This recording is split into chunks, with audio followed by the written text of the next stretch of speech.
በጣም ነው የከፋኝ እውነት። ይህ ቪዲዮ ታናሽ እህት ላለው ሁሉ ይመለከታል።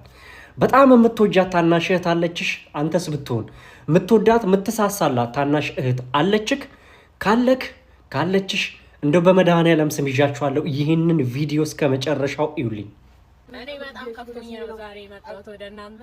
በጣም ከብዶኛል እውነት። እየተማርኩ ነው ቢስትሮ የምሰራው፣ ቤተሰቦቼን ማስተዳድረው እኔ ነኝ። ቢስትሮ እየሰራው ነው ቤተሰብ ማስተዳድረው፣ እህቶቼን ማስተምረው፣ ራሴን የምማረው እና ሴት ሆኜ እዚህ ጋር ስሰራ በጣም ብዙ አይነት ሰዎች ይገጥሙኛል። በጣም ብዙ ቻሌንጆችን እያየሁ ነው እዚህ ጋር የምሰራው እና በጣም ከፍቶኛል ዛሬ። በጣም ብዙ አይነት ሰዎች በጣም ብዙ መጥፎ ሰዎች እየገጠሙኝ ነው እዚህ ጋር የምሰራው።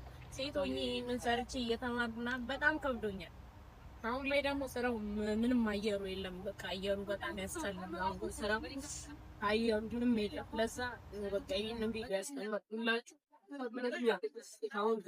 በጣም ነው የከፋኝ እውነት።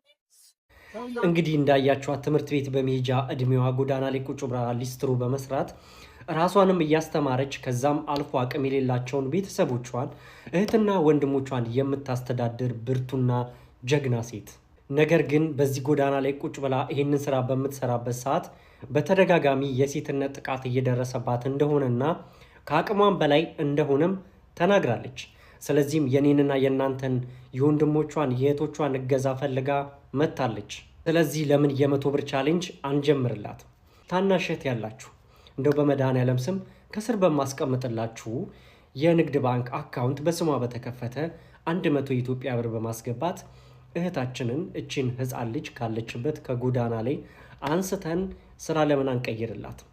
ነገ ደግሞ ተቀይራ ተለውጣ ሌሎችን ደግሞ ሰዎችን እንደሱ አይነት የተቸገሩ እህቶችን እንድትረዳ ደግሞ ለምን አናደርጋት? እንደው ባካችሁን ይኸው ከስራ አስቀምጬላችኋለሁ። ስልክ ቁጥሯንም ኮመንት ላይ አስቀምጥላችኋለሁ፣ ማግኘት ትችላላችሁ። አመሰግናለሁ።